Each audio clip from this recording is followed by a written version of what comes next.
karya pada pagi hari ini berjalan dengan lancar dan kita diberi kesehatan dan dalam lindungan Tuhan Yang Maha Esa.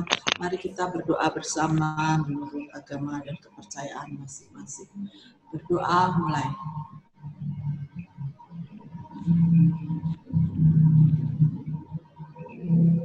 Selesai. Baiklah Bapak Ibu, perkenalkan saya Ayu sebagai moderator dari Direktorat pada pagi hari ini. Di tengah-tengah kita telah hadir dua narasumber, yaitu Mas Didi Pramayusa dan Bapak Fautami akan membantu diskusi karya sesi 3 Kota Ambon pada siang hari ini. Itu kami persilakan Mas Didi atau Mbak Fafa yang akan membantu diskusi ini. Persilakan Mbak Fafa atau Mas Didi.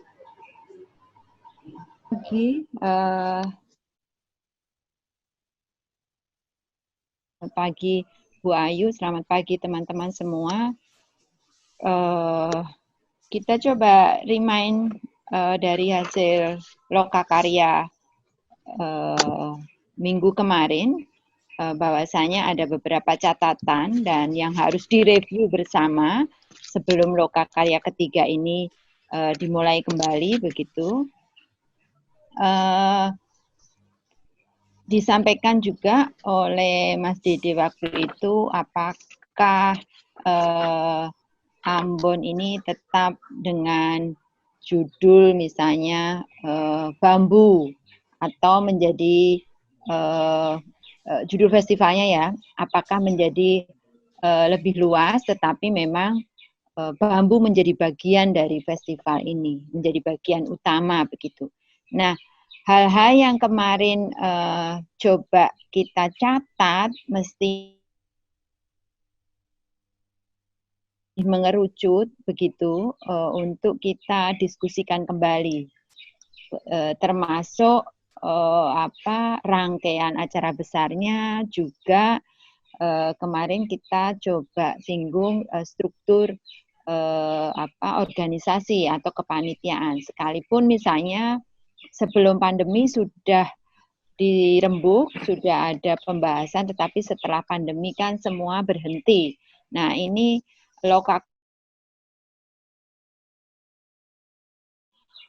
di lokakarya keempat nanti sudah selesai, mungkin sudah sampai pada pembahasan RAB dan sebagainya.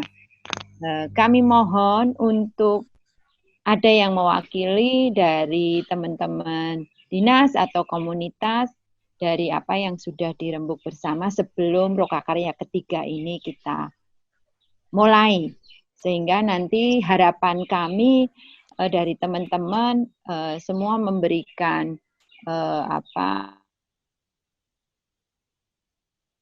mengerucutnya Amboina International Bambu Musik Festival ini. Terima kasih. Monggo yang bisa menyampaikan dan mewakili.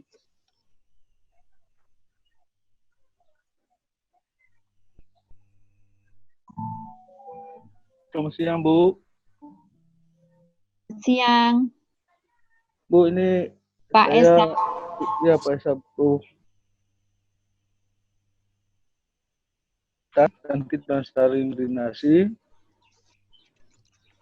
Jadi mungkin saya sampaikan menindaklanjuti karya dua kemarin itu tim sudah. Mohon maaf, Pak Estaf dari dinas. Ya, Bu. Ya, mohon maaf ya, karena kan ini kita sehari itu mendampingi dua lokakarya. Kadang-kadang lupa dari teman-teman ini dulu dinas.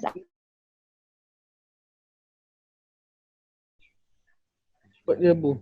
Jadi, Bu, kemarin tindak lanjut dengan rapat bersama anggota lokakarya itu ada 3 hal penting yang sudah kita sepakati. Pertama, penyusunan proposal nama kegiatan Amboina International Bambu Music Festival.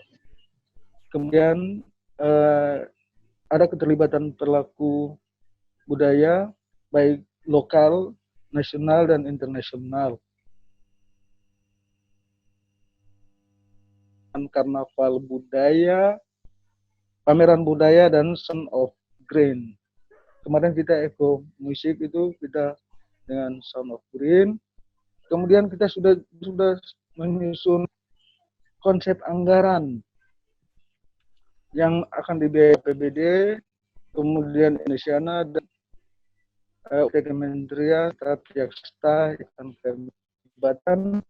Kemudian kita sudah bentuk tim kerja dan terdiri dari 24 orang. Nah, akan kita lanjut dengan SK penetapan wali kota. Untuk sementara, Bu. Terima kasih.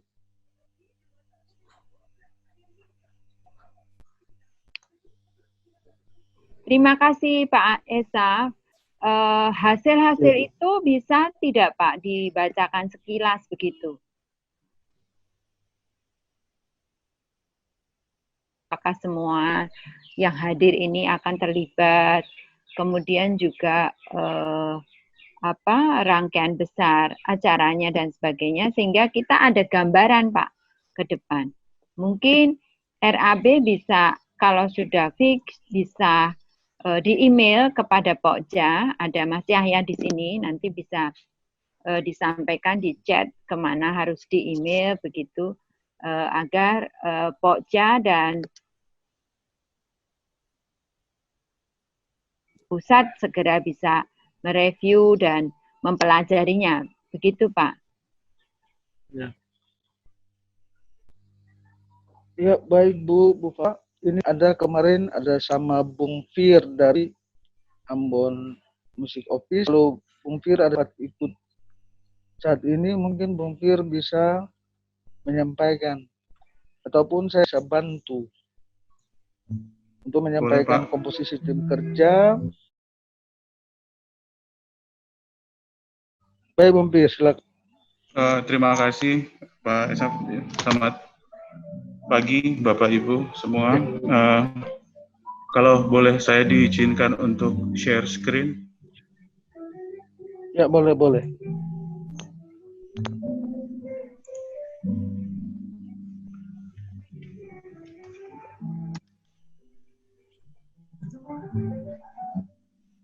Oh, masih di disable.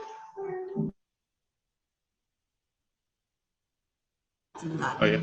Tapi mungkin sekedar saya ceritakan umum dulu Pak, Bu narasumber. Jadi kemarin waktu kita ketemu, seperti yang tadi Pak Esaf bilang, pertama memang yang mengenai nama ya Pak, itu yang agak krusial.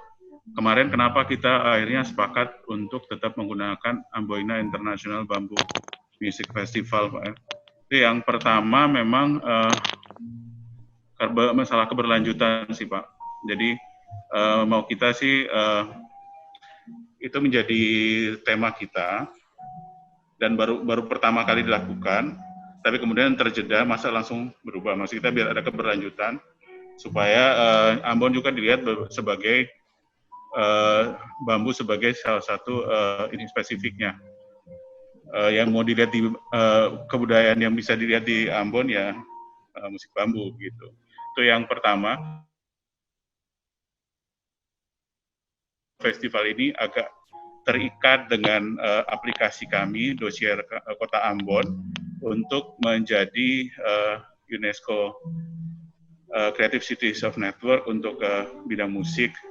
Jadi waktu di aplikasinya dimasukkan itu 2019 awal, itu memang di situ salah satunya itu dijanjikan bahwa kita punya festival yang namanya Amboina International Bamboo Music keanggotaan kami di UNESCO itu setiap 4 tahun sekali. Jadi memang agak sulit untuk kita rubah kalau untuk namanya. Tapi kalau untuk isinya memang teman-teman sepakat bahwa memang di Ambon varian musiknya kan banyak sekali, terutama itu mungkin yang nanti bisa diakomodir dalam festivalnya, walaupun memang nanti yang utamanya musik bambu begitu Pak. Itu kalau untuk yang nama. Oh ya, siap.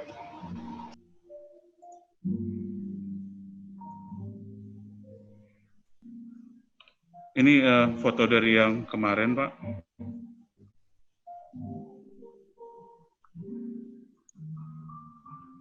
Ini rapat kita kemarin, Pak, biar memang yang hadir sedikit sekali, 10 orang saja. Sayangnya belum merepresentasikan grup Lokakarya ini secara keseluruhan, yang kayaknya sekitar 80. Mungkin kalau yang berikut-berikutnya teman-teman bisa hadir lebih banyak supaya juga muatannya bisa lebih banyak, Pak. Nah, kalau untuk kontennya, untuk programnya, kita ada 3 program utama.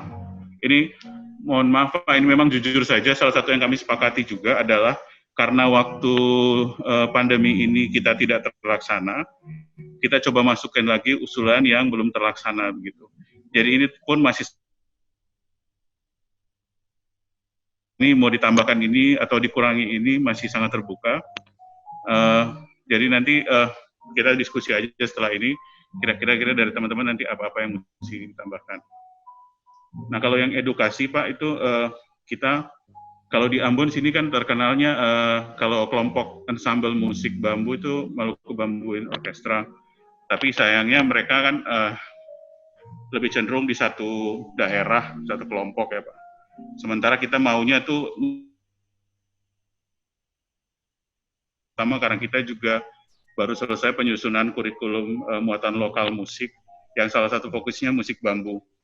Nah, kita maunya ada pelatihan musik bambu untuk 150 siswa dari SD SMP, itu yang kemudian diambil dari SD SMP yang berbeda, dan itu menjadi semacam pilot project kita untuk membuat sebuah kelompok musik bambu baru yang dimulai dari anak-anak. Itu yang pertama.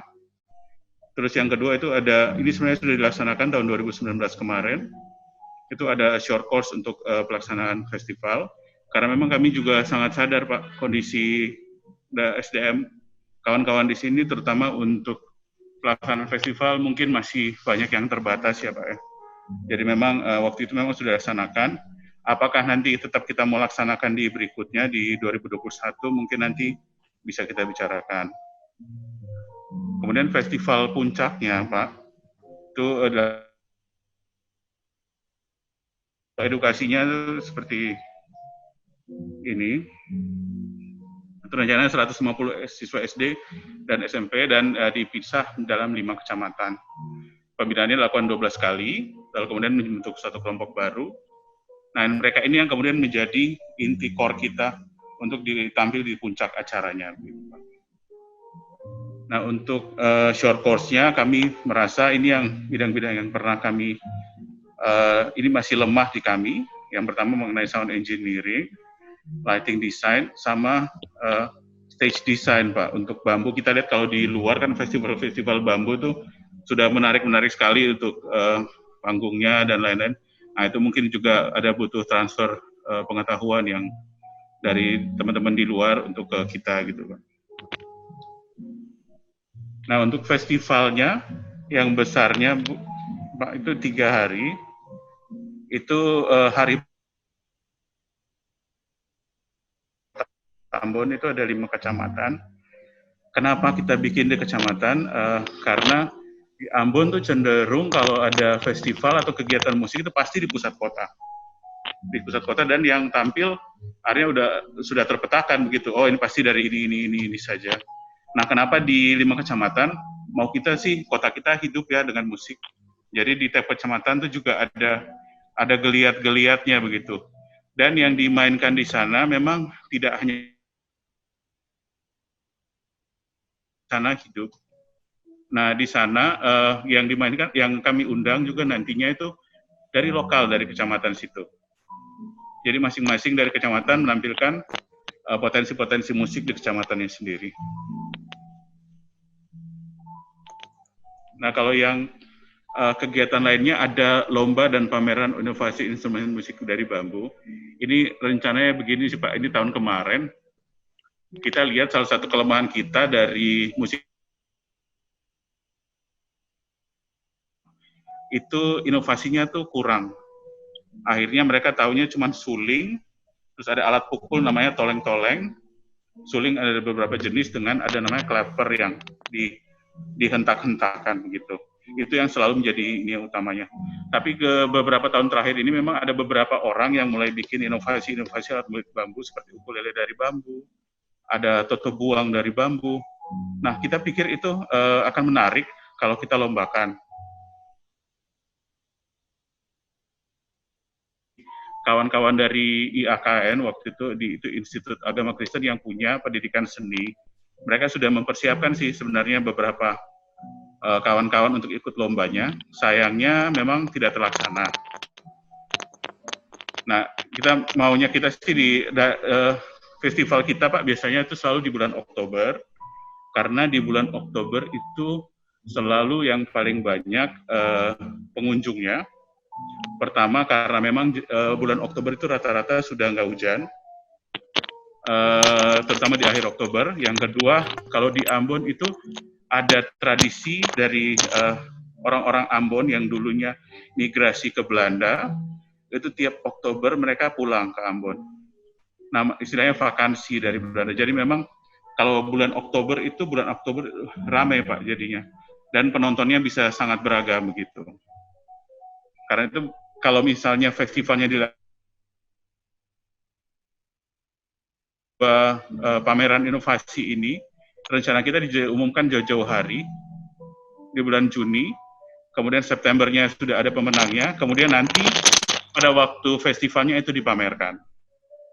Nah, di situ juga akan dipamerkan, selain di pameran juga ada demo-demo pembuatan alat musik bambu, terutama alat musik suling sawat. Kalau di Ambon kan ada di Kristen suling bambu, di Muslim itu suling sawat. Kalau di produsennya, tapi suling sawatnya yang sudah agak berkurang. Karena itu mungkin itu yang kita mau coba angkat. Selain itu ada kuliner bambu, Pak. Festival kuliner bambu. Ini yang kita inginkan, itu selama festival ini jadi semacam tempat food court-nya itu semua memang dari bambu. Nah, dari yang pengisi food court-nya itu kios-kios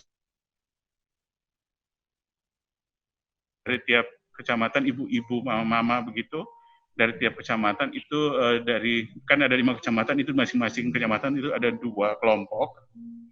Nah, penyediaannya dan juga kontennya itu dari bambu. Karena di Ambon itu ada beberapa kuliner bambu. Kalau yang mungkin masih sering orang pakai itu dan sering orang makan itu namanya nasi pulu bambu atau nasi pulu bulu. Tapi sebenarnya itu ada beberapa juga yang sudah mulai nasi bulu, itu nasi yang dimasak dengan ikan dan lain-lain, itu dandangnya itu menggunakan bambu. Alat masaknya menggunakan bambu. Nah, itu yang hal-hal itu yang mau tetap angkat. Nah, untuk yang festival musik bambu utamanya ini berlangsungnya 2 hari, Pak. Itu berada di pusat kota karena memang untuk memancing semua orang datang. Nah, untuk penampilnya itu mulai dari kelompok musik bambu yang ada di Ambon sendiri, terus kemudian kolaborasi musik bambu dengan musik modern supaya juga tidak membosankan mungkin untuk yang lebih muda. Terus ada kelompok musik bambu Nusantara. Kenapa kelompok musik bambu Nusantara, Pak? Jadi ceritanya 2018 kita mengundang 6 musisi bambu dari daerah-daerah yang berbeda, satu-satu orang. Lalu kemudian mereka berkolaborasi dengan Maluku Bambu Wind Orchestra. Nah, kami merasa waktu itu daerahnya itu tidak keluar begitu. Padahal setelah itu malah jadi presiden yang baik karena mereka kemudian malah bikin kelompok pemusik suling bambu gitu. Grup WhatsApp-nya jadi komunikasinya jadi lancar yang sebelumnya belum kenal. Nah, karena itu rencana kami mengundang kali ini itu mungkin sekitar dari 6 provinsi yang dari masing-masing provinsi itu 3 orang. 3 orang supaya komposisinya itu tidak hanya itu masing-masing karakter daerahnya tuh keluar, Pak. Nah, karena kita labelnya memang internasional dan memang kita maunya levelnya nantinya berikutnya akan naik ke sebuah festival yang lebih besar dengan skala internasional, Pak. Kami juga berencana mengundang 2 kelompok dari luar. Kalau dari bambunya mungkin yang kita kontak itu mungkin dari Korea atau Cina atau Jepang. Nah, untuk yang ini Pak, kebetulan kami kan sudah termasuk dalam UCCN tadi. Itu ada kota-kotanya. Dan kayak di Jepang itu ada Hamamatsu, kalau di Korea itu ada Tongyeong sama Daegu.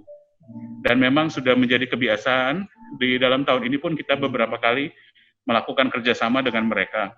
Jadi ada peluang kita mengundang mereka untuk terlibat dalam festival kita. Tapi memang kalau memang bisa jauh-jauh hari kita undang, mungkin mereka bisa mendapatkan grant atau lainnya supaya tidak terlalu memberatkan di anggaran. Kira-kira itu untuk internasionalnya pertama.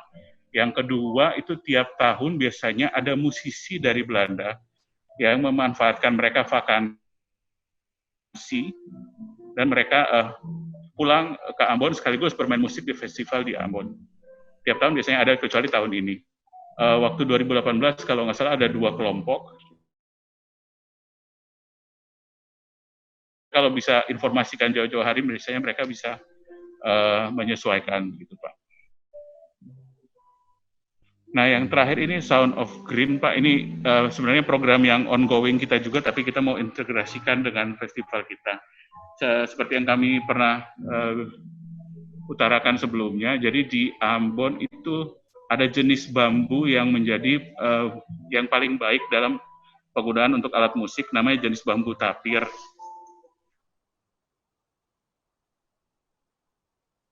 Itu harus diambil dari Pulau Seram, pulau lain. Nah, yang kita coba lakukan adalah mengambil lagi bibit-bibit itu dan kemudian menanamkannya di Ambon, supaya untuk menjamin keberlangsungan dari bahan bakunya. Ini memang tetap kita laksanakan walaupun ini, dan sekarang sih sudah mulai ada pembibitannya cuman kita butuh lebih banyak lagi untuk kemudian disebar ke beberapa titik yang menjadi terakhir mungkin ini buat menunjukkan karena di grup ini beragam sekali, mungkin banyak teman-teman yang kurang tahu, kemarin ada yang tanya-tanya juga itu yang dulu 2018 tuh apa sih, bikin apa begitu. Nah ini 2018 Pak. Mengenai yang kemarin festival-festival yang berserak dan kemudian bisa disatukan, memang kelemahannya juga di Ambon, cenderung tidak banyak festival yang reguler tiap tahun.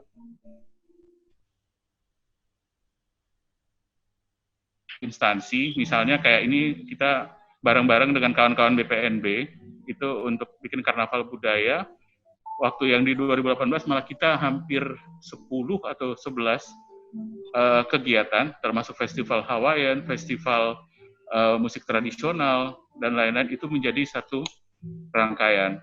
Nah ini yang di 2018, memang waktu itu kelemahan kita juga adalah metode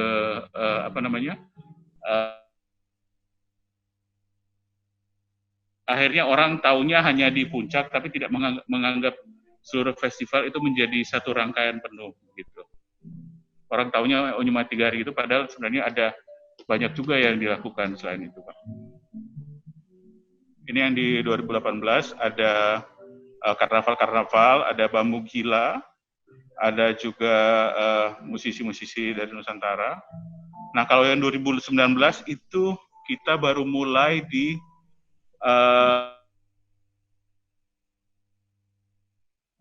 edukasi, tapi waktu itu kita bareng-bareng dengan Kemendikbud dapat dukungan untuk seniman masuk sekolah. Itu kita ada 20 seniman mengajar sekitar 300 sampai 400 siswa untuk kemudian sayangnya memang tidak semuanya bisa bambu, divariasikan, dan mereka mengajar sekitar 20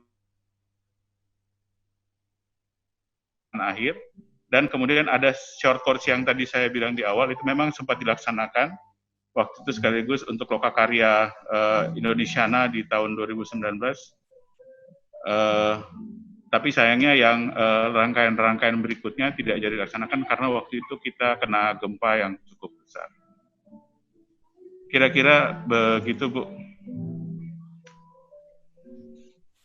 Terima kasih sekali Pak Pierre.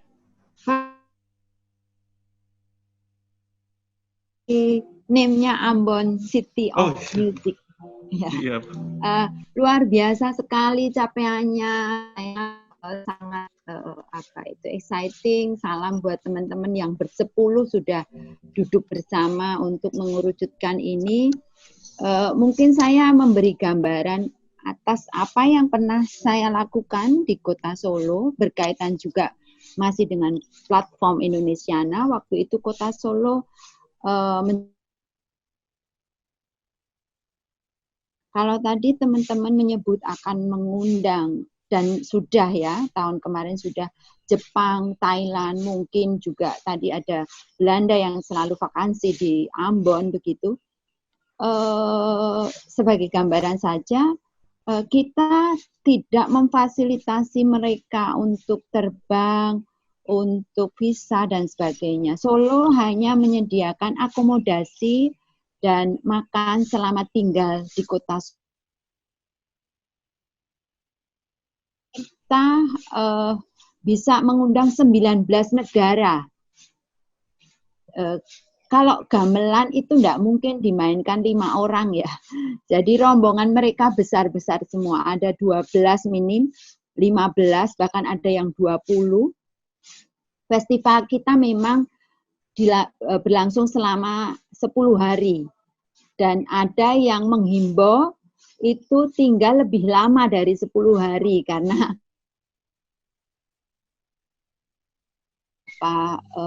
pusat-pusat gamelan, pembuatan gamelan, kemudian kota-kota lain.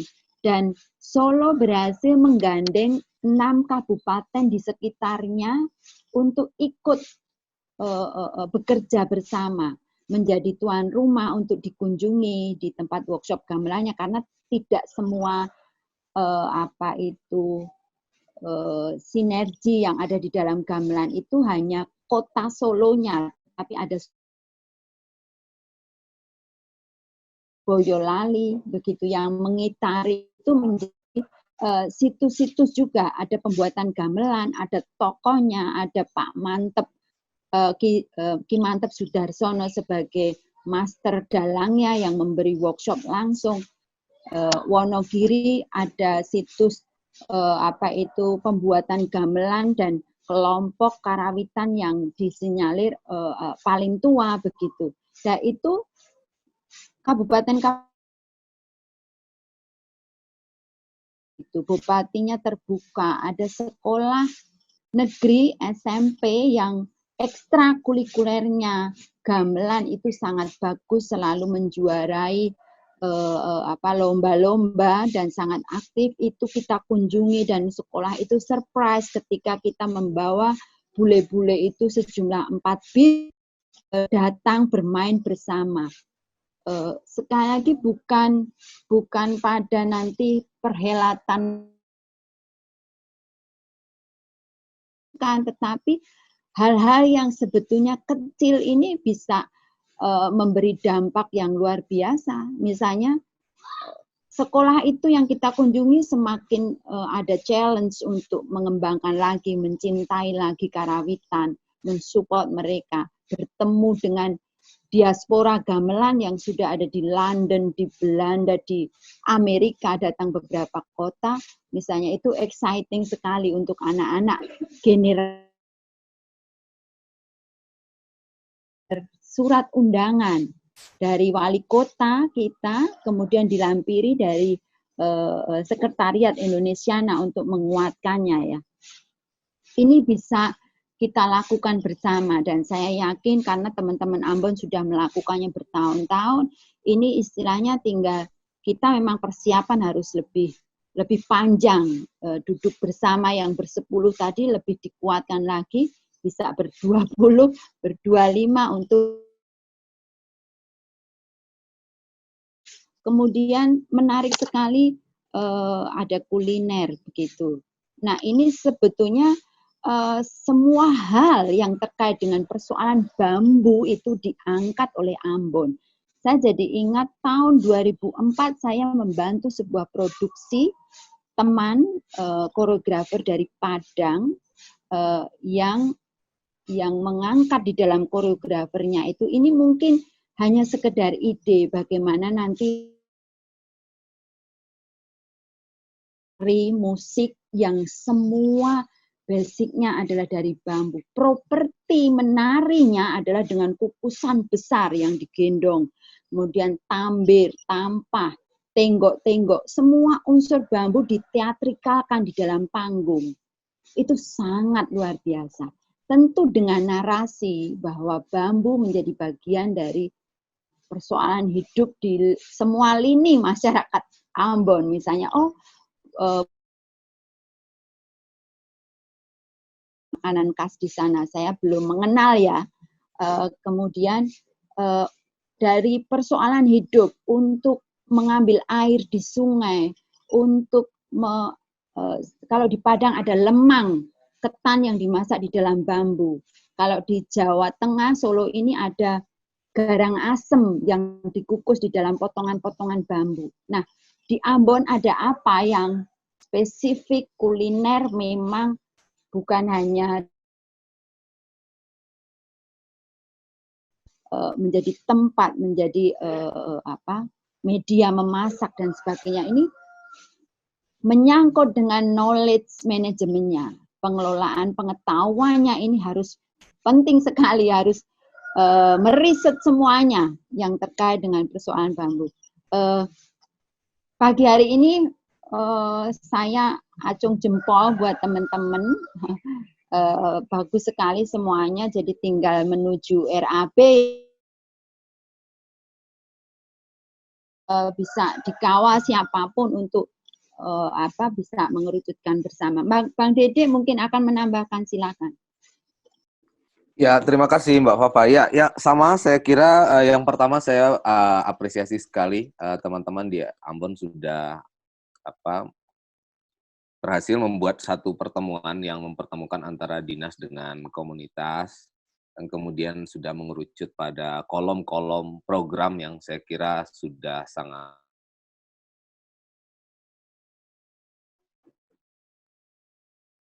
kita sudah bisa melihat bersama lah paling tidak bahwa ada 3 kolom utama di dalam kegiatan nanti. Yang pertama aspek edukasi, yang kedua aspek festivalisasinya sendiri, dan yang ketiga ada aspek tambahan, yaitu perihal sebenarnya lebih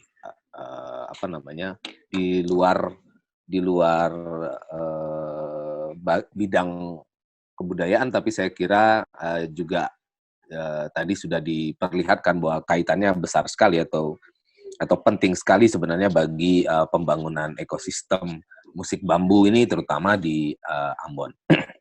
Jadi ya kita berapresiasi dengan itu, dan paling-paling kita mau mengingatkan Bang Pierre dan Pak Esaf bahwa nanti output dari 4 kali lokakarya kita yang sangat kita harapkan adalah sebenarnya perencanaan untuk tahun 2021 nanti. Dokumen perencanaan ini tentu saja kita harapkan akan lebih baik karena pandemi COVID, salah satu hikmah di baliknya saya kira adalah kita jadi punya waktu untuk mempersiapkan kegiatan kita di tahun 2021. Jadi kita punya waktu yang cukup memadai untuk kemudian membuat perencanaan yang lebih matang. Nah, salah satu ihwal yang sangat penting di dalam perencanaan yang matang adalah menunjukkan dalam bentuk kolom-kolom yang sudah ditunjukkan oleh Mas Pierre, oleh Bang Pierre, kegiatan-kegiatan yang punya argumentasi kuratorial yang cukup kuat, seperti yang tadi sudah ditunjukkan. Dan yang tidak kalah penting saya kira adalah nanti menunjukkan di dalam bentuk postur RAB kegiatan,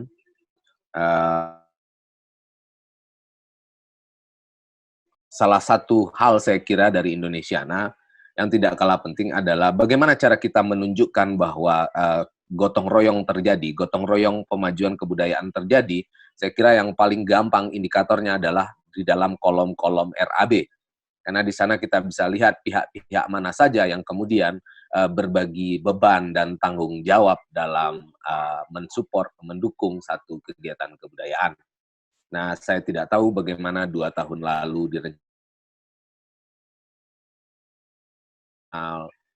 Bambu Music Festival sudah pernah dilaksanakan pada tahun 2018, tapi harapannya yang sudah berlalu hanya akan menjadi satu pembelajaran penting saja bagi kita untuk kemudian menyusun kolom-kolom yang mengisi postur RAB kita yang kita rencanakan akan kita aplikasikan di tahun 2021 nanti.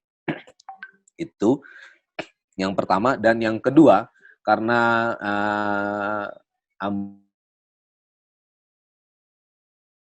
selenggarakan untuk yang kedua kalinya, belajar dari daerah-daerah lain yang tahun ini memasuki atau tahun depan memasuki pelaksanaan yang ketiga, maka nanti mungkin PR besar kita bersama di Amboina International Bambu Music Festival adalah merencanakan ke depan bagaimana festival ini akan bertahan sebagai satu festival yang punya nama internasional, kemudian juga punya jaringan internasional. Tahun ini punya PR besar untuk kemudian melakukan pelembagaan atau institusionalisasi atas festivalnya. Jadi teman-teman harus memikirkan institusi serupa apa yang paling pas dan paling tepat, yang memungkinkan keterlibatan, memungkinkan sumbangsi dari banyak orang, apakah dalam bentuk yayasan, apakah dalam bentuk dalam bentuk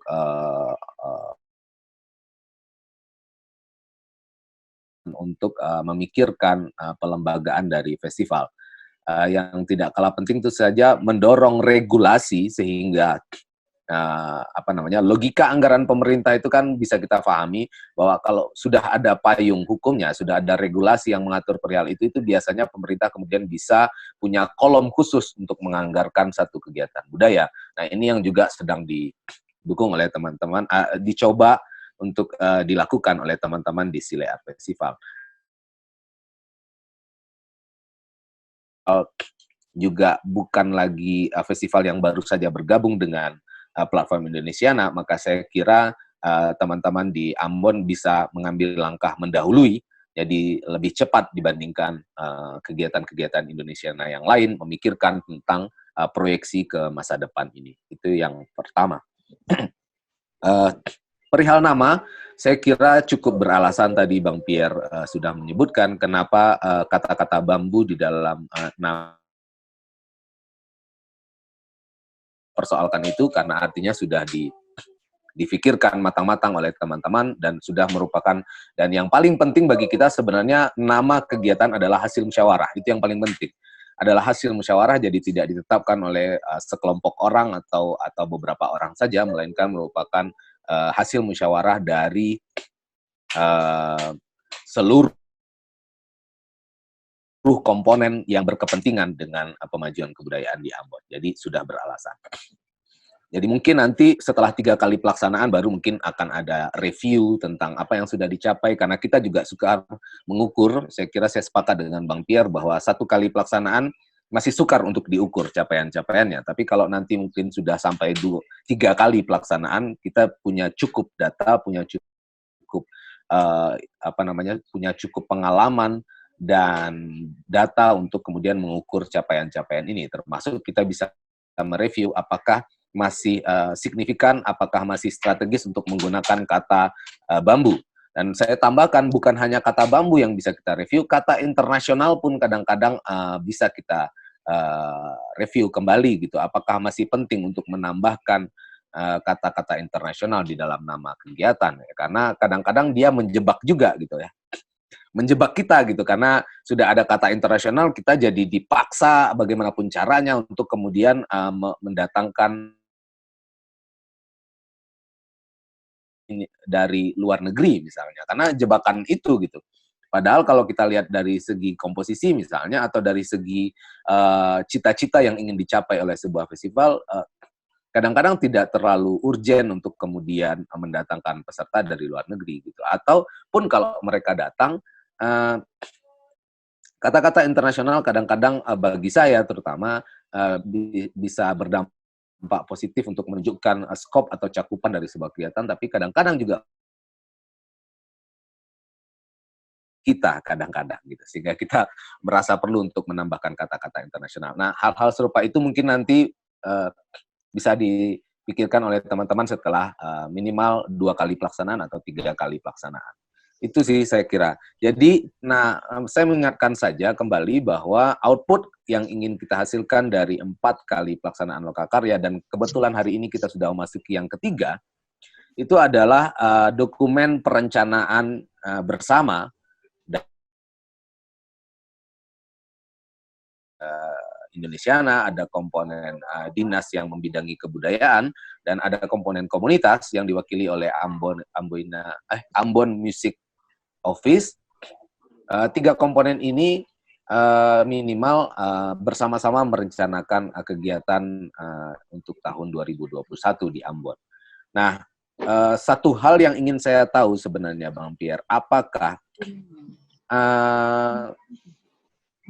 di tahun 2020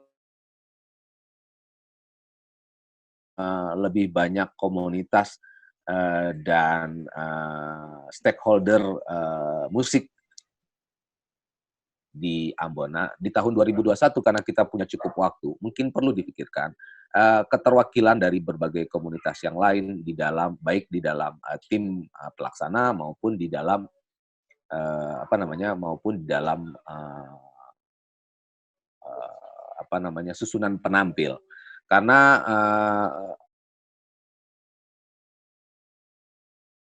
kita baru mencoba untuk pertama kali, jadi baru memasuki pilot project dari platform ini, maka waktu itu kadang-kadang kita harus berpikir taktis. Jadi mana yang paling cepat bisa digandeng, mana yang paling cepat bisa bekerja, itu yang biasanya digandeng dan dilibatkan di dalam kegiatan. Kalau di Ambon kebetulan yang waktu itu paling siap sebagai salah satu representasi dari seniman musik juga ada, misalnya di Jatim ada Dewan Kesenian Jawa Timur misalnya yang segera digandeng.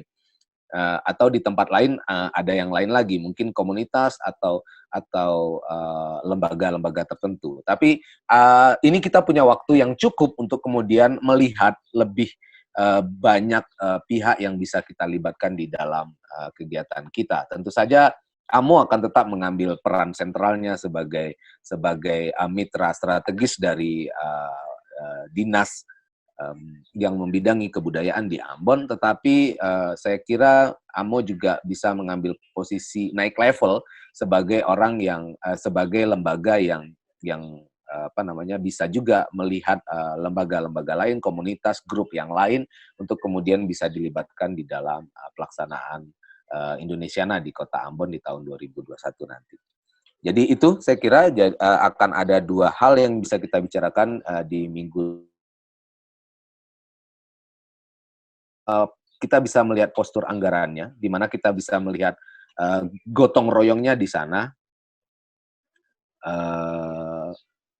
beban ya, terutama gotong royong itu kan biasanya kalau kesenangannya orang tidak rumit untuk bergotong royong ya, berbagi kesenangan, tetapi berbagi beban biasanya yang menjadi soal dalam gotong royong gitu. Siapa menanggung apa, itu yang jadi soal, dan itu biasanya hanya bisa kita lihat dalam postur RAB yang akan dirancang oleh struktur pelaksananya, di mana AMO akan menjadi yang utama di dalam struktur pelaksana, tetapi kami berharap sekali AMO juga berlapang dada dan bermurah hati untuk melihat komunitas dan grup-grup lain di luar AMO untuk kemudian dilibatkan di dalam struktur pelaksana, tim pelaksana. Yang terakhir saya kira juga mungkin nanti struktur pelaksana yang baru, direktur festival yang baru, kabupaten di sekitar Kota Ambon, sebagaimana yang tadi dicontohkan Mbak Fafa ya, saya kira ternyata ketika dijajaki atau dibuat komunikasi yang yang lebih dini dan lebih intens, itu biasanya ternyata kota dan kabupaten lain juga merasa berkepentingan dengan satu kegiatan budaya dan biasanya berkenan untuk kemudian turut mendukung. Nah, di model platform yang dikembangkan Solo ini sebenarnya saya kira paling menarik. Nah, awalnya dikoordinir hanya oleh kota, gitu ya, oleh kota. Lalu artinya dia sejajar dengan kabupaten dan kota lain yang dia ajak untuk bekerja sama di dalam kegiatan internasional Gamelan Festival. Berbeda misalnya dengan Jawa Timur yang memang kayak seperti payung ya, jadi provinsi yang mengambil peran sebagai koordinator. Begitu juga dengan Sumbar yang mengambil koordinator adalah yang mengambil peran.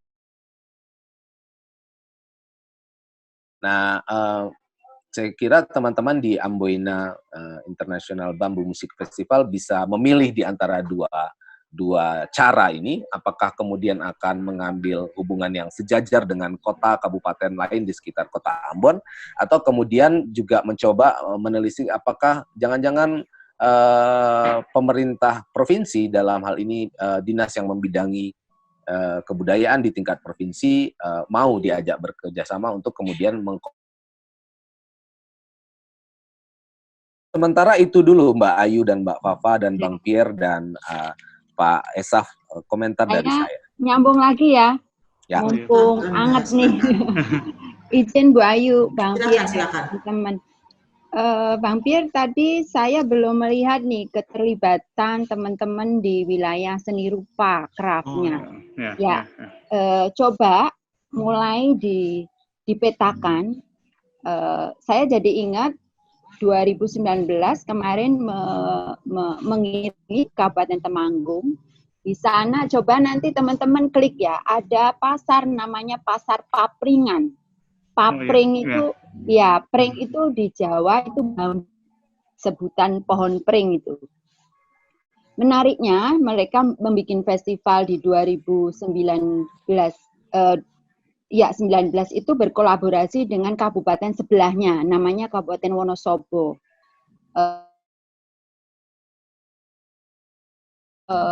Ada satu prasasti sejarah yang ternyata menyambungkan dua daerah ini mengenai pelestarian alam begitu, tentang melindungi sumber mata air, tidak adanya penggalian, sampai ke sana isu yang disampaikan dan wacana dari festival dua kabupaten itu.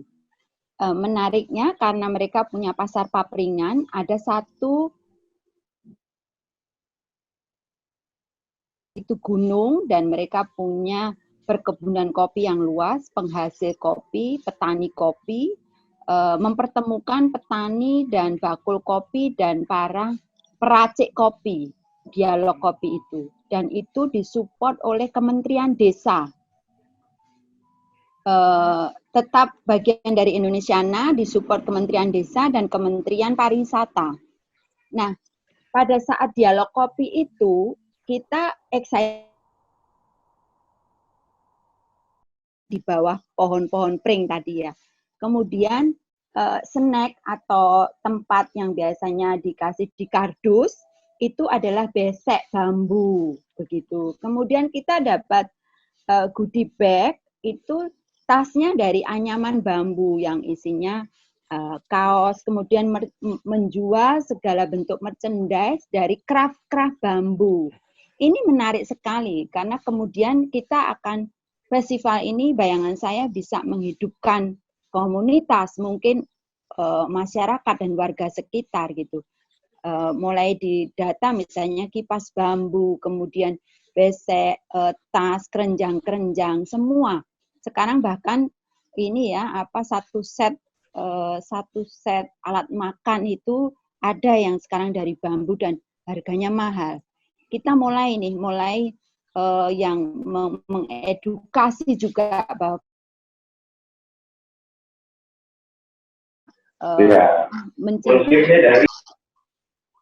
mencintai alam, ke global warming dan sebagainya dengan tadi menciptakan dan meng-create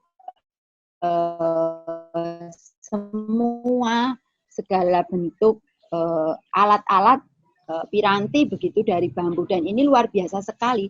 Nanti sinergi dari semua ini bukan hanya alat musiknya, tapi ternyata kekuatan bambu di Ambon ini sangat luar biasa. Bienanya, bambu bienanya. Solo ini tidak punya pohon bambu, tidak punya hutan bambu, tetapi ada bambu biena yang prakarsai oleh seorang arsitek muda yang memang konsisten sekali terhadap persoalan bambu. Bahkan arsitek ini akan membuat sekolah bambu. Gitu.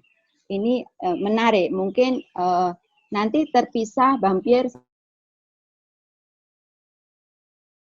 yang pernah kita kerjakan di Solo, bagaimana cara-cara dan sebagainya untuk mengunjungi kabupaten, untuk menembus Erasmus Heights itu ke pusat kebudayaan Belanda tadi, Jepang, kedutaan Jepang dan sebagainya, itu sangat bisa kita lobby dan itu sangat mudah dan mungkin untuk kita lakukan begitu. Yeah. Begitu Bu Ayu. Karyanya Bu Ayu karena capaiannya sudah luar biasa. Ya. Kalau boleh nanya Bu. Silakan. Ya. Ya, ada beberapa yang mau saya tanyakan, tapi sebelumnya ini Pak Dede sama Bu Fafa mengenai struktur organisasi. Harusnya tadi mungkin Pak Esaf yang lebih punya kompetensi untuk menjelaskan ya Pak. Tapi mungkin untuk sebagai gambaran Bapak Ibu, di struktur 2021 yang disusun kemarin itu dari dinas itu 4 orang, terutama karena memang ada kebutuhan seperti di bagian publikasi untuk mengakses pertama untuk publikasi, dan juga biasanya ada jurnalis-jurnalis di kota yang attach ke humas. Maksud kita biar bisa aksesnya gampang. Terus juga satunya di bagian perlengkapan, bagian umum, karena memang juga kebutuhannya untuk ke situ. Nah, itu dari dinas 4, dari AMO kita ber-6. Jadi, memang kami agak rombak, Bapak Ibu, karena kami juga melihat yang banyak kawan-kawan yang tidak aktif. Nah, itu yang digantikan. Kemudian kemarin waktu rapat kita ada hubungannya dengan struktur anggaran nantinya yang kita masukkan di minggu depan. Yang pertama yang agak krusial, Bu, apakah kita fix daring atau membingungkan kami pertama. Kedua, dibantu Bu Fafa tadi tadi yang seperti Bu Fafa bilang juga tadi, pengalaman-pengalamannya itu nanti mungkin bisa kita sharing, terutama untuk mengakses, untuk mengundang dan lain-lain itu. Kalau Erasmus Heights memang kita nanti saya bagi kontak personnya. Kontak person wakil direktur Erasmus Heights siapa? Siap. Saya akan sounding dulu begitu. Siap. Kemarin kita memang sempat memang dia ada rencana waktu itu mau mendatangkan seniman dari sana, tapi memang putus hubungan, putus kontak setelah pandemi, mungkin harus dibangun lagi, Bu. Terus pengalaman gotong royongnya ini, Pak Dede, Bu Fafa, kita jujur aja 2018 itu memang bergantung sama APBD dan dari Kemendikbud. Nah, di Ambon tuh kelemahannya tidak punya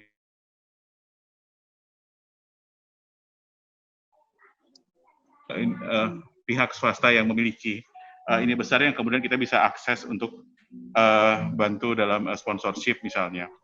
Nah, biasanya yang sponsorship yang benar-benar ada paling rokok. Nah, itu pasti punya kerumitan. Nah, itu dia Pak. Mungkin apa barangkali bisa berbagi pengalamannya juga tentang itu, supaya juga nanti kita, seperti yang tadi Pak Dede bilang, setelah 3 tahun tidaknya begitu. Dan terakhir mungkin Bu, mengenai riset. Kita waktu 2018 itu sama sekali nggak jalan pengelolaan pengetahuan. Waktu itu persepsi kita adalah risetnya itu justru setelah dilaksanakan kegiatan. Padahal tadi saya dengar penjelasannya Bu Fafa, ternyata risetnya itu malah dari awal sampai ke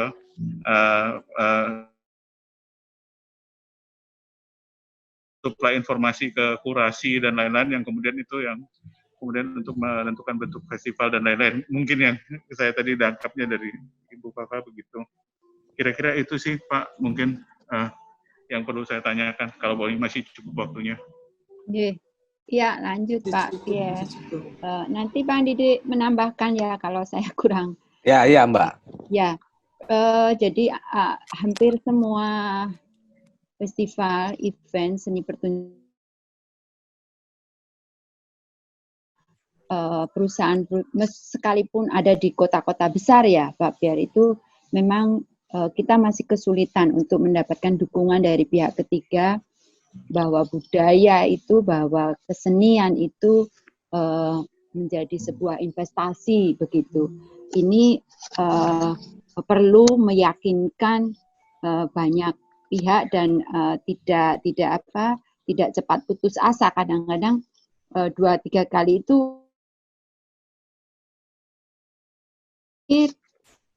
kalau Ambon tidak bisa atau belum ada perusahaan-perusahaan besar yang bisa mensupport, ini coba nanti bersama kita list ada apa saja di Ambon gitu.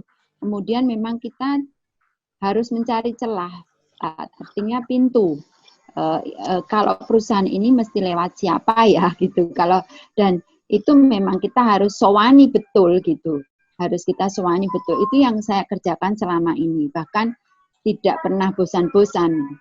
Tapi ada satu kemungkinan misalnya rokok itu sangat pelik, nanti misalnya kegiatannya ada di lingkungan akademis itu juga akan sulit begitu. Tapi bagaimana dengan CSR rokoknya? Misalnya kita punya Jarum Foundation dan Bu Renita ini direkturnya sangat komitmen sekali terhadap tumbuh. Mungkin lewat saya bisa merekomendasikan begitu bahwa di Ambon ini akan ada perhelatan yang sangat luar biasa begitu. Semoga Jarum bisa mensupport dan tidak susah juga komitmen mereka. Ininya juga tidak ribet syaratnya begitu. Mungkin nanti sambil berpikir kita ke depan di tim ini berarti ada tim di struktur organisasi ini kerjasama yang harus mana siapa gitu, personal maupun lembaga maupun perusahaan begitu yang akan kita kulonwuni begitu. Ini harus startnya memang jauh ke depan karena akan menentukan banyak. Dan jangan juga berpikir teman-teman harus wujudnya fresh money, karena supporting yang tidak fresh money itu jauh sebetulnya bisa menopang. Misalnya ada perusahaan catering besar, bisa nggak catering ini mensupport 1 hari penuh, nanti kedua catering A, catering B, ini Solo terjadi, restoran adem ayam, cili pari begitu, atau paling enggak mereka akan memberikan diskon yang cukup, kemudian pada saat pembukaan, pada saat acara kita akan sebutkan bahwa perhelatan ini didukung oleh goodie bag, misalnya Solo ada batik, kita bisa kulon nuwun ke perusahaan batik banyak itu. Kita perlu umbul-umbul 180 umbul-umbul. Saya kulon nuwun ke Batik Keris, minta rejectkan kain batik yang tidak bisa difungsikan. Ini beratus-ratus meter gitu. Kita minta, kita hanya ongkos jahit aja, kemudian kita bisa save, kita bisa punya 180 umbul-umbul batik, motif batik misalnya. Nah, hal-hal begini, bentuk-bentuk kerjasama seperti ini, fasilitas memang harus dipetakan betul dan ini bisa memperingan semuanya nanti. Itu Mas. Kemudian untuk apalagi tadi ya? Riset, Bu. Riset, ya. Ya, riset ini memang tim riset itu bekerja sejak awal dari bahkan sebelum proposal ini dikerjakan, mungkin karena yang terkait dengan ritus dan sebagainya itu menyambungkannya, menjahitnya tadi, misalnya dari musik bambu ke kulinernya, ke craftnya, ke semua yang orientasinya bambu, kan harus ada yang meriset dan menuliskan. Yang kemudian nanti ini adalah untuk bahan publikasi dan semua. Misalnya akan menjadi katalog, buku katalog program, dan mewartakan festival musik bambu di Ambon ini. Jadi memang tim riset ini tentu bekerja bersama kurator dan direktur festival dan direktur program ini sejak awal, termasuk kerjasama ya, yang inti-inti ini. Kemudian nanti dari hasil riset ini tentu akan menjadi bahan untuk menarasikan semuanya, menarasikan program-program tentang sekali dari Ambon yang memang berbahan baku bambu, kita bisa mengundang Willem Wongso gitu untuk hadir gitu. Itu sesuatu yang luar biasa. Ya, itu Bang Pierre dan teman-teman. Monggo Mas Dede. Terima kasih Mbak Fafa, Bang Pierre, Bapak-bapak semua di Ambon. Oke, terima kasih Bang Pierre sudah langsung digambarkan, sudah langsung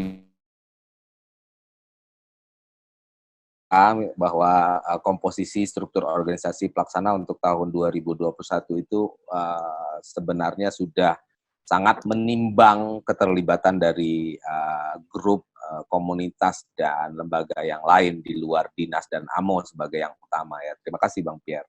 Dan apresiasi sekali lagi untuk teman-teman di Ambon. Nah, pertanyaan-pertanyaan Bang Pierre, yang pertama saya ingin jawab kalau soal pengembangan jaringan, saya kira Mbak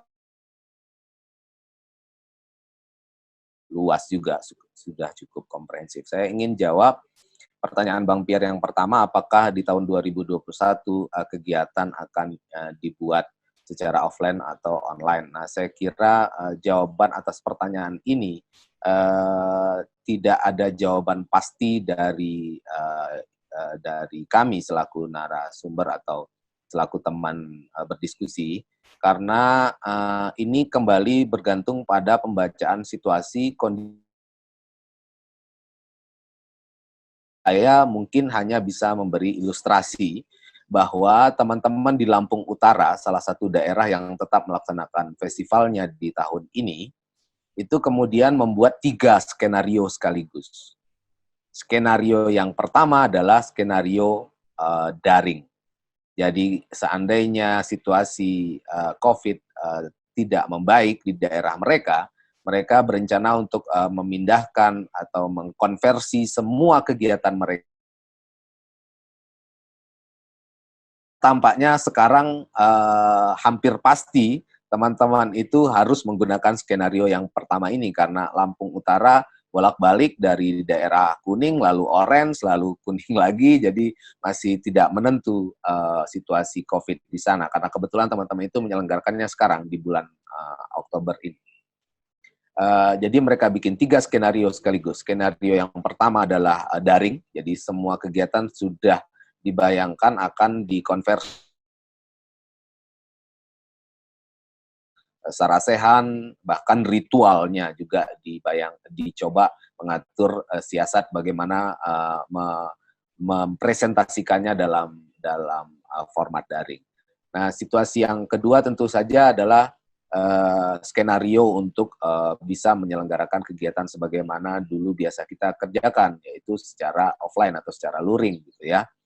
Nah, ini skenario yang mereka susun. Tentu saja ini sebenarnya skenario paling ideal bagi mereka dan bagi kita fisik, perkara pengalaman tubuh ya, dan itu yang tidak bisa digantikan oleh format daring sebenarnya gitu. Tapi apa boleh buat, dalam situasi tertentu tentu kita harus menimbang yang pertama adalah keamanan dan kesehatan bersama, dan kemudian juga karena kami mengingatkan bahwa sampai hari ini Kementerian Pendidikan dan Kebudayaan itu masih menghimbau pendidikan,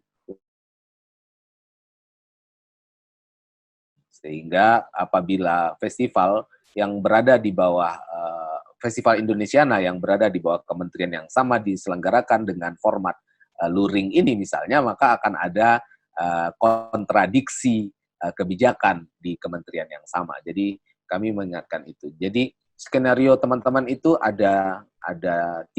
Yang ketiga skenarionya adalah hibrid. Jadi mencampurkan, memilih mana yang bisa diselenggarakan secara daring dan mana sekaligus, Bang Pierre, dengan bayangan bahwa kita tidak seorang pun yang tahu bagaimana pandemi ini akan berlanjut, akan berhenti, ya tentu saja kita berharap dia segera berhenti, segera berakhir situasinya, tetapi tidak seorang pun yang bisa menduga apa yang akan terjadi. Ada prediksi yang buruk dan mudah-mudahan tidak dalam maksud menakut-nakuti bahwa misalnya vaksin itu baru 11 bulan ke depan, Bang Pierre. Vaksin yang paling safety ya tentu saja, yang paling aman dan yang sudah diuji cobakan itu dibayangkan pada bulan-bulan ini itu mungkin baru akan ditemukan 18 bulan ke depan. Artinya lewat dari Oktober tahun depan gitu. Itu bayangan dunia ya, para pengamat dunia dan para ahli itu mengatakan 18 bulan ke depan kita baru akan fabrikasi kan untuk membuatnya menjadi massal kan. Jadi artinya kita harus siap bahwa 1 tahun ke depan pun situasi pandemi mudah-mudahan sudah melandai grafiknya gitu, tetapi situasinya belum terlalu aman juga. Makanya saran saya berkaca dari apa yang dilakukan oleh teman-teman di Lampung Utara, teman-teman kurator terutama di Ambon, sebaiknya juga membayangkan si terakhir menjelang pelaksanaan. Itu Bang Fir, jawaban saya untuk pertanyaan Bang Fir yang pertama. Soal pengalaman gotong royong ini, Bang Pierre, kalau Mbak Fafa sudah memberikan bayangan tentang bagaimana merajut berbagai komponen untuk terlibat di dalam gotong royong kebudayaan, dan saya kira idealnya itu. Tapi saya ingin berkaca pada daerah-daerah yang mungkin tidak jauh berbeda dengan diri gitu. Itu bagaimana caranya kita mendorong gotong royong kebudayaan dengan melibatkan pihak swasta dan lain-lain, sementara di tempat ini tidak ada BUMN atau perusahaan-perusahaan besar, gitu, Bang Pierre.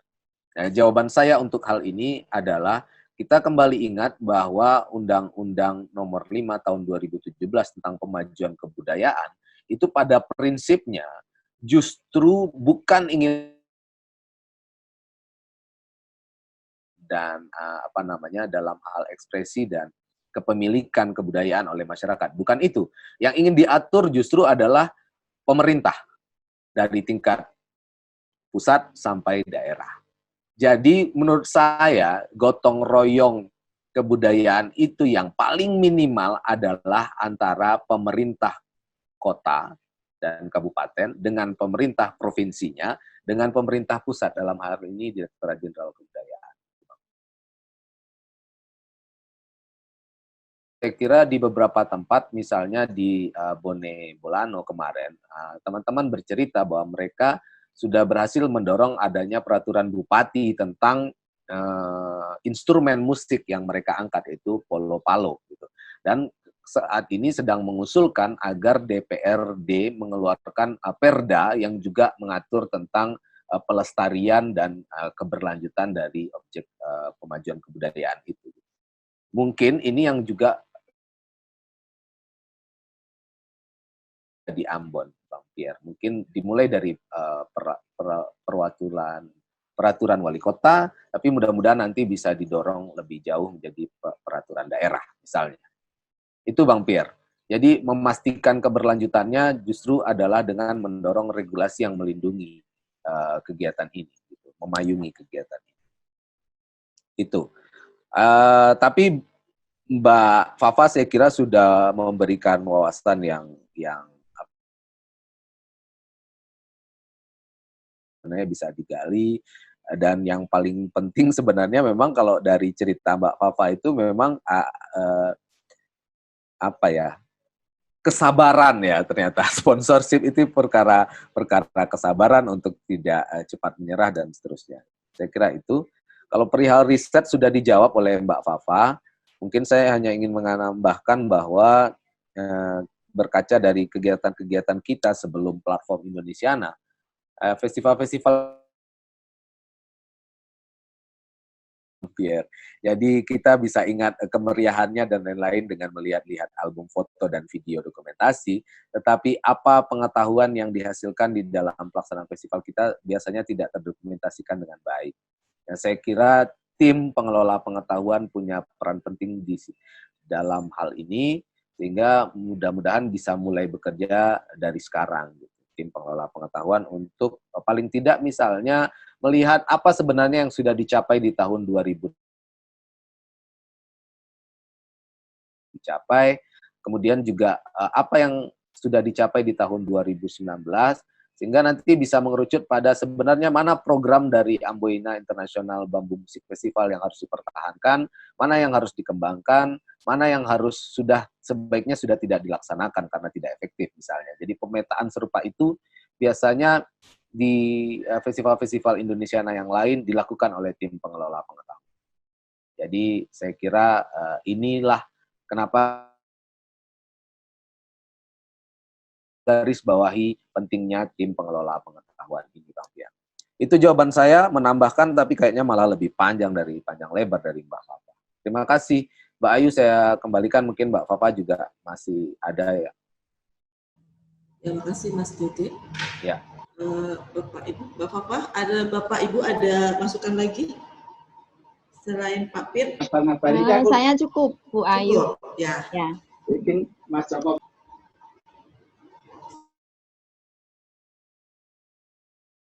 Lagi, Bapak Ibu?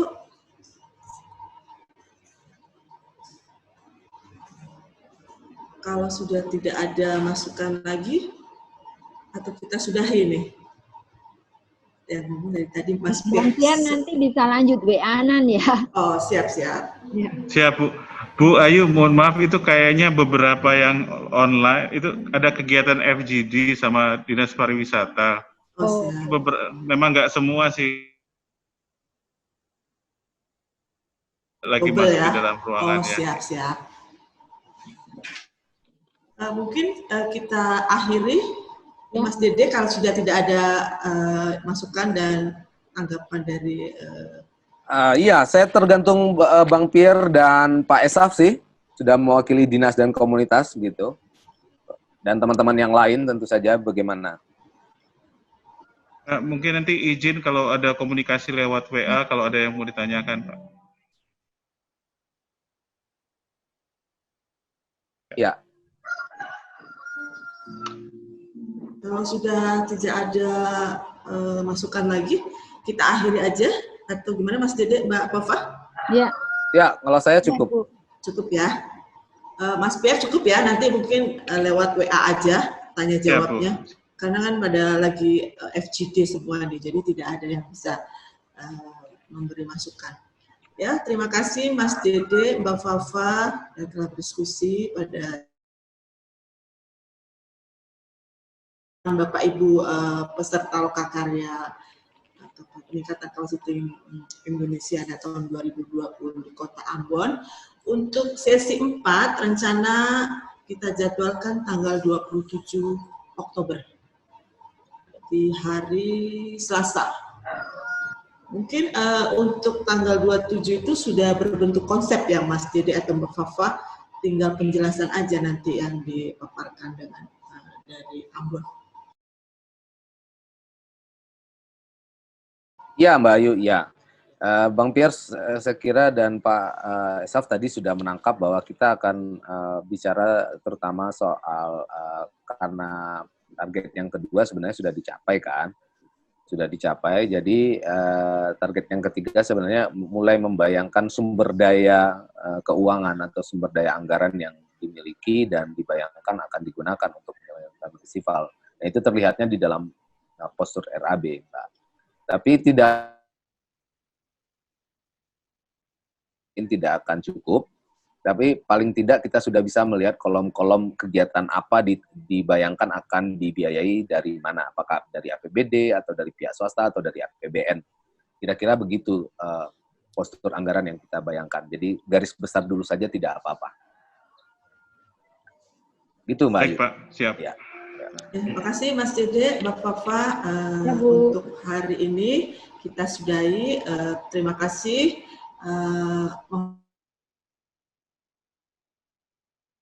Semangat yang sebesar-besarnya. Terima kasih sekali lagi Bapak Ibu beserta Bapak Karya dan Mas Dede, Bapak-Bapak. Sampai ketemu lagi di hari Selasa tanggal 27 Oktober untuk sesi 4. Akhir kata, wassalamualaikum warahmatullahi wabarakatuh. Waalaikumsalam. Bang Pier, Pak Esaf.